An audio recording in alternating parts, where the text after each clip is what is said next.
Abby Steiner is a name that many of you have heard countless times in the last year or two alone. She has managed to skyrocket to fame in the sprinting scene, as her meteoric rise in the 200 has put her on the map in a way that hasn't been seen in quite some time. Let's see how she went from a talented dual sport athlete into one of the best sprinting prospects we've seen in a couple decades. Steiner's athletic endeavors began as early as 8 or 9 years old, where she was a part of the Ohio Premier girls soccer team. They would sweep teams back and forth and went undefeated on multiple occasions, even as Steiner got into the older divisions. While she started running track in 8th grade, recorded results wouldn't make their way until her freshman year of high school at Dublin Kaufman. Right away, she showed immediate promise, pulling off a double indoor state title in the 60 and 200, along with setting marks that ranked her in the top 50 nationwide quite easily. Competing in 15 different finals for outdoor, she went entirely undefeated in the 200 with a state title and only lost one race in the 100, which was her silver medal at states as well. Soccer would remain to be a constant in Steiner's life, but ranking first in the 200 across all freshmen was certainly a driving force to keep her engaged with this new dual sport lifestyle. Her second indoor season was her first genuine taste of national talent to compete with, as after breezing through 2 more indoor state titles, she made the 200-meter finals at New Balance Nationals, finishing 6th and placing decently in the 60 as well. This was a promising precedent for what would hopefully be higher national placements in the outdoor season. Unfortunately, this wasn't the case, but she did go undefeated in Ohio yet again with a 23:63 200 PR and 11:58 in the 100, which happened at her season openers. Despite a low-key 2017 indoor season, the spring brought yet again another massive string of 100 and 200 meter wins, and of course state titles, but this time showed much more promise at New Balance Nationals, grabbing a bronze medal for the first time ever. Even though this was her best placement in a race by far, she would be on the cusp of national greatness just a few months later during the indoor rendition, and in terms of the finish, it could not have been much closer for her.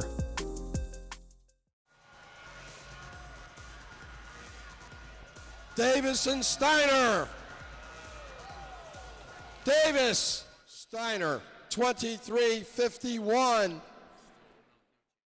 A silver medal finish at the national level meant Abby Steiner was just one placement and perhaps a few hundredths of a second away from her first nationwide high school title. A few months before this, she would sign to the University of Kentucky for track and field and soccer to further pursue her dual sport identity. In the meantime, though, Steiner was now running in the mid-low 23s, meaning she was approaching the sub-23 barrier. She had also shown up to her state meet with the expectation that she would pull off the illustrious 4-peat in the 200 and secure a 3-peat in the 1 for 7 total outdoor state titles. Not only did she accomplish this very rare feat, but she did it in perhaps one of the most emphatic fashions ever seen in high school sprinting.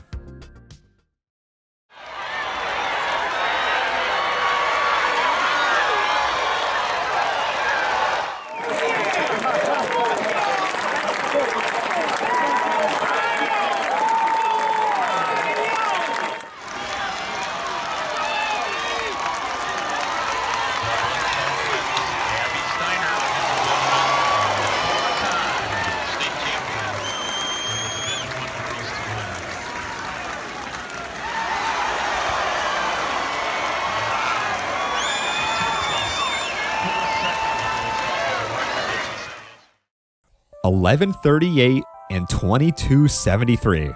These were not only massive PRs on both fronts, but they were both new state records, and her 200 put her at number 12 all time in high school. Up until this point, Abby Steiner had primarily made her name as an Ohio legend that didn't seek too much interest at the national level. But these times alone showcased a newfound level of potential that Kentucky could enhance even more at their program. The main question at this point would be whether or not she can balance the heavy workload of college, soccer, and track all at once. Since soccer is normally in the fall, this was Steiner's first experience in the NCAA sports world. Even though Kentucky's team as a whole struggled a bit in the Southeastern Conference, Steiner was mentioned in a decent amount of recaps as one of their most prominent players, as the forward started every single game and scored a couple goals with a few assists along the way. She was then soon voted to join the SEC's all-freshman team,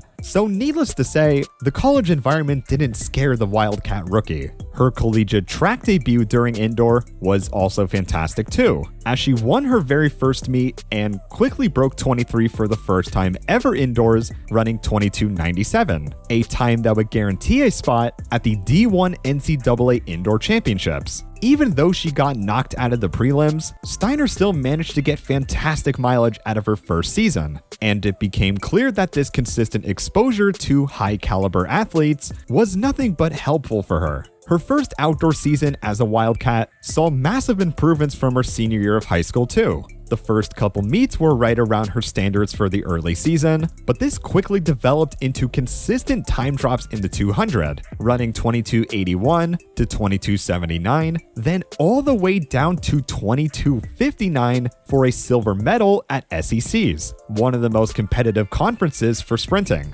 This time solidified Steiner as a top 5 200-meter runner in the NCAA world, and during this year was one of the best times in the entire world. Sadly, Steiner's momentum would not pull through by nationals, as she would get knocked out of the prelims for the second time in a row and would go on to gear up for soccer again.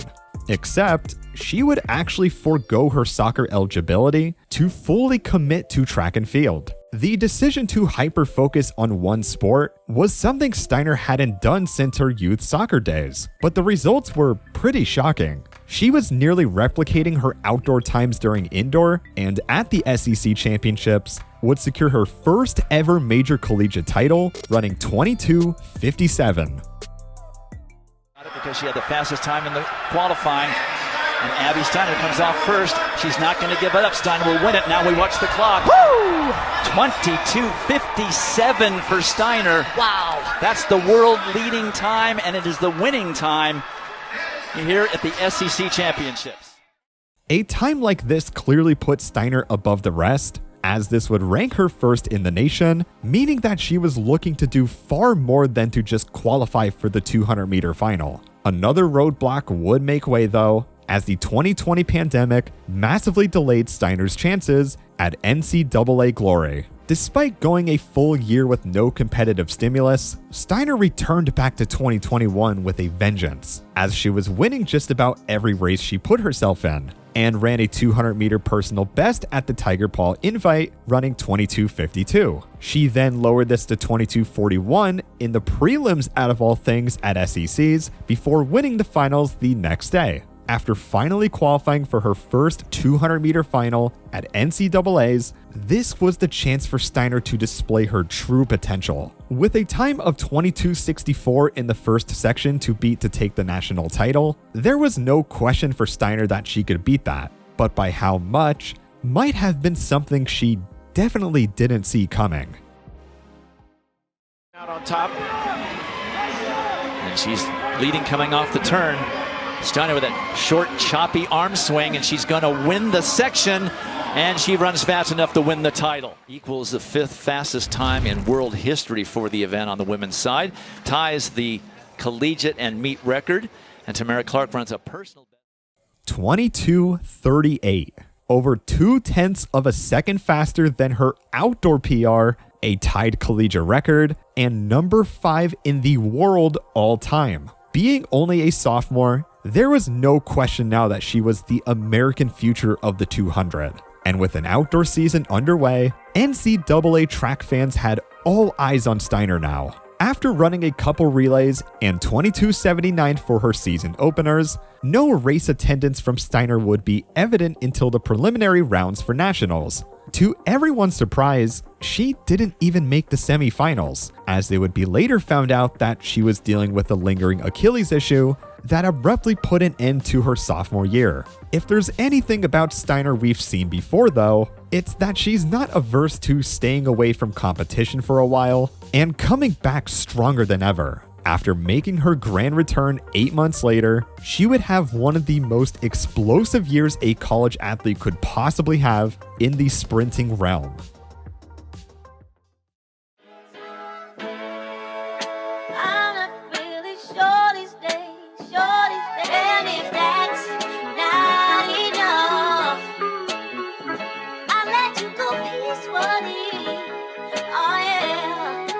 I love you.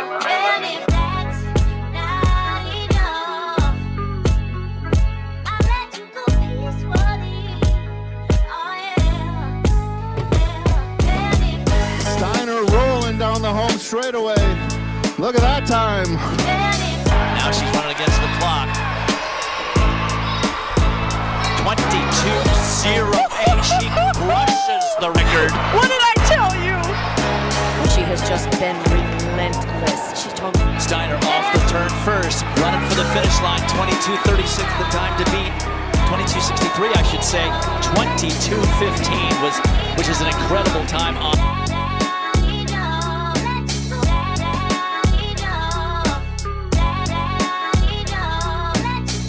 Across that line first, take a look, 22:01. But she's not going to catch her. No way you catch Abby Steiner at this point. Steiner wins at O'Feely's second, very close. 21:80, the wind is okay, 1.3 at her back. She crushes the collegiate record. Abby Steiner, she had never made an NCAA final until this year. She wins it with a collegiate record, 21:80. I have to tell you that... I write out my goals every year on a little whiteboard in my room, and I had 21:90. So that was kind of the idea. Maybe high 21:8, but no, I didn't think I was gonna dip that far low, below 22.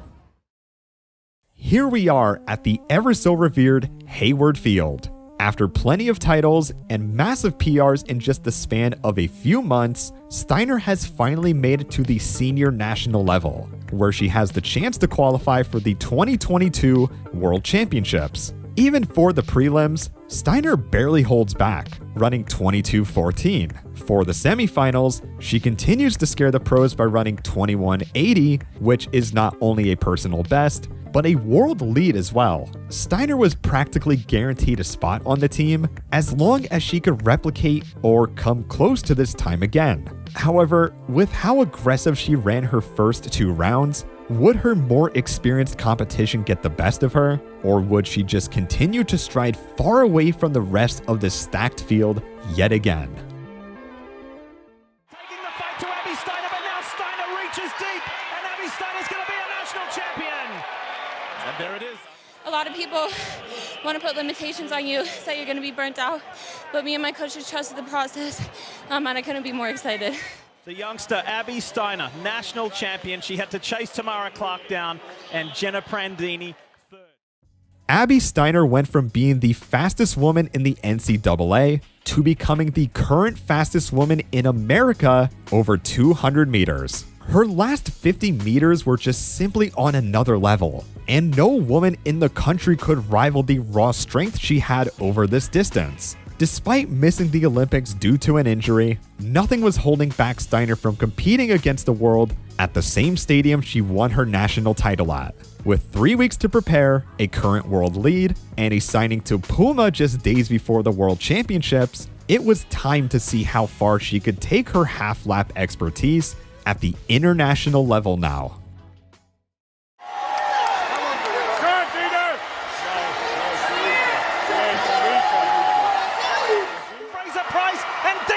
Smith, 21:46, 21. Thompson got closest in 2015 with silver behind Daphne Skippers. Team USA finishing 5th and 6th there, but I want to give a quick shout out. Following an arduous collegiate season of dozens of races, Abby Steiner unfortunately did not have the wheels for the final, but would still finish strong at her world debut with a 5th place finish. Even though the 200 may not have gone to plan, she was still set to run the 4x1 and 4x4 finals in back-to-back days. While her raw speed isn't on display as often, since she primarily runs the 2, she ran a nutty second leg during the 4x1 of 9:86, the fastest second leg by far, which greatly aided in propelling the American squad to take the world title over Jamaica. This was then repeated in the 4x4, where she broke 50 for a very solid second leg, and with Sydney McLaughlin on the anchor, Steiner would go home with 2 world titles and a fantastic showing individually in the 200. Following a year of 50-plus races, records, and world titles, Abby Steiner's transition to professional sprinting could not have been more fluid. After finally taking the time to rest and starting her first year of strictly professional races in 2023, she would return to the indoor stage at the Classic Millrose Games, breaking the 300-meter American record and setting a number 3 world best in the process. At the moment, Abby has raced a few times, 2 of those being at the Texas Relays, where she yet again ran an insane sub-10 second leg and ran a solid 51.5 in the 4x4. Her most recent race as of mid-April is a 22:23 at the Miramar Invitational, which is the number 2 time in the world at the moment.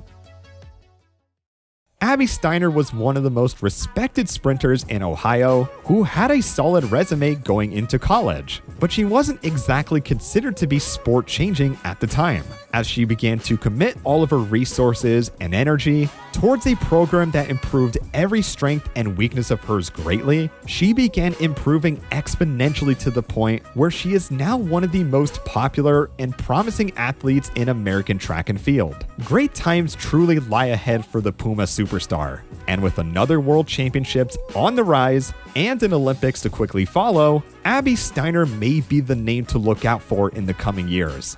Until then though, this has been the rise of Abby Steiner, and thanks for watching. Thank you to all my patrons for supporting the channel, and if you want to support the channel for more track and field content like this, come on over and become a patron, drop a sub, and peep the Instagram too. I'll see you on whatever video I upload next, and take care. I'm trying to think. Kanye. Old Kanye, though. Yeah. Not new Kanye. I like his stuff, but old Kanye. Yeah.